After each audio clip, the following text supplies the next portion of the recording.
बड़ी कोई तोप गाड़ी तैयार की। तोप गाड़ी में ना संस्कार होता है बड़े बड़े लोगों का।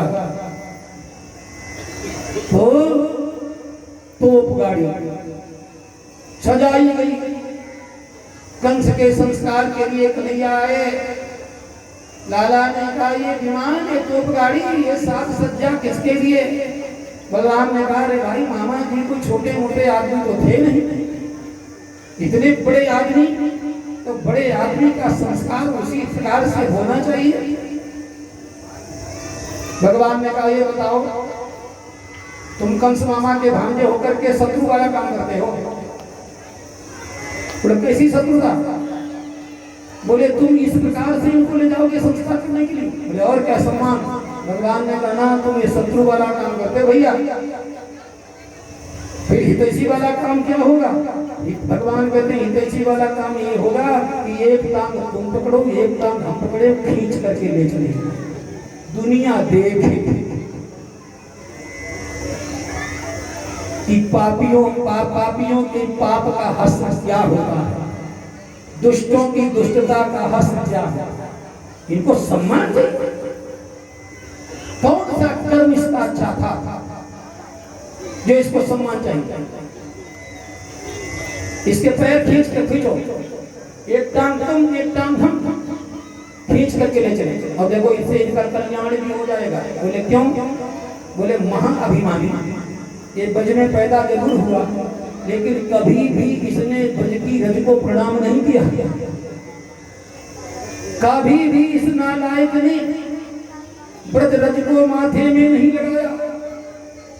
इसलिए हम लोग इसके शुभचिंतक हैं। हमारे मामा जी थे, जब खींच करके ले चलेंगे तो इनका माथा ब्रज रज में लगेगा, ब्रज रज के मुंह में जाएगी, नाक में जाएगी, आंख में जाएगी, इनके नाक में जाएगी, तब नहीं इनका कल्याण होगा।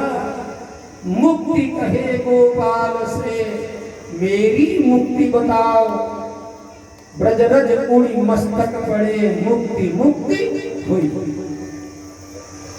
इसलिए ये सब हुआ। फिर भगवान की पढ़ाई लिखाई हुई। इतना सब करने के बाद तब पढ़ाई लिखाई जनेऊ संस्कार।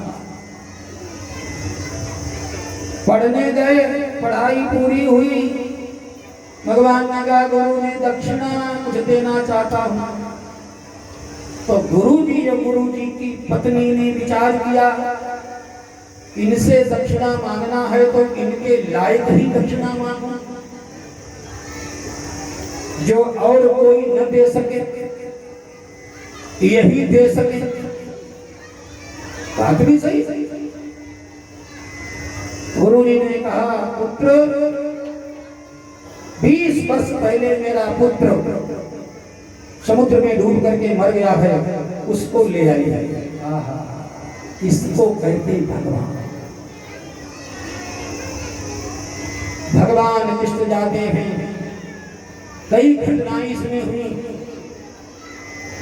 यमलोक में जाते हैं, शंख बजाते हैं, यमराज आते हैं भगवान के पास, प्रभु क्या आदेश है? तो भगवान ने छोटे से कन्हैया यमराज को आदेश देते हैं, देखो यमराज,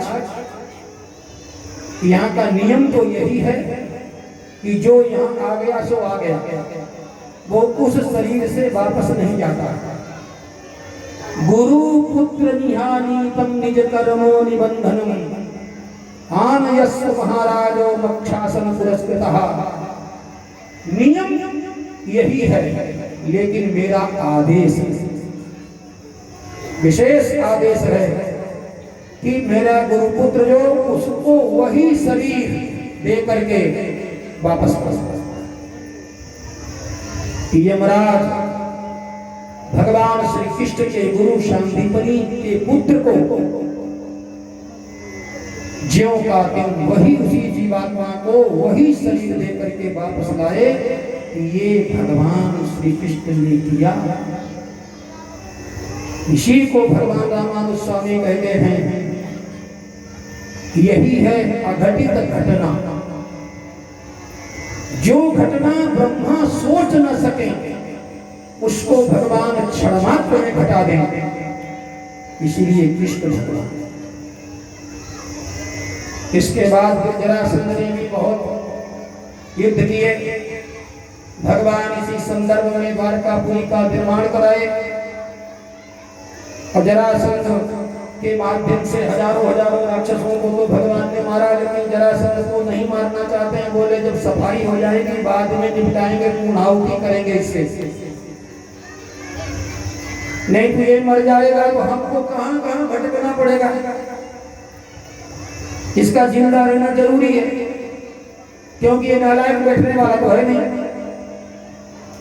इसलिए भगवान ने बहुत से दैत्यों राक्षसों को मारा, लेकिन जरासंध को छोड़ते गए। द्वारकापुरी का निर्माण कराया और द्वारकापुरी का जब निर्माण हो गया, अब जरासंध आया 18वीं बार, तो भगवान ने सोचा चलो इसका हौसला बुलंद करें। 17 बार तो ये हारा, 18वीं बार इसको विजय दिला दी जाए ताकि थोड़ा जोश में रहे। तो दोनों भाई, अब बलराम जी तो भागने वालों में है नहीं, बलराम जी की भागने की प्रकृति नहीं है। बलराम जी तो कहते हैं हमको जो करना है वो करना है। कन्हैया ने कहा बाबा दाऊ भैया भागो, बोले हम नहीं भागेंगे। बोले भागो, मैं दादा तेरे हाथ जोड़ता हूँ, तेरे पैर पड़ता हूँ, तू हमारे पीछे पीछे भाग। बलराम ने कहा कि तुम क्या करते हो, कायर भागते हैं, कमजोर भागते हैं, लोग क्या कहेंगे। भगवान ने कहा भगोड़ा ही तो कहेंगे और क्या कहेंगे, और क्या कहेंगे। अरे जब हमने इसको 17 बार जीत लिया तो एक बार ये भी राजा है मगध क्षेत्र का, और अभी जिंदा रखना है, बेचारा कुंठित होकर के जिएगा, क्या लोग कहेंगे। इसलिए थोड़ा ये भी शान से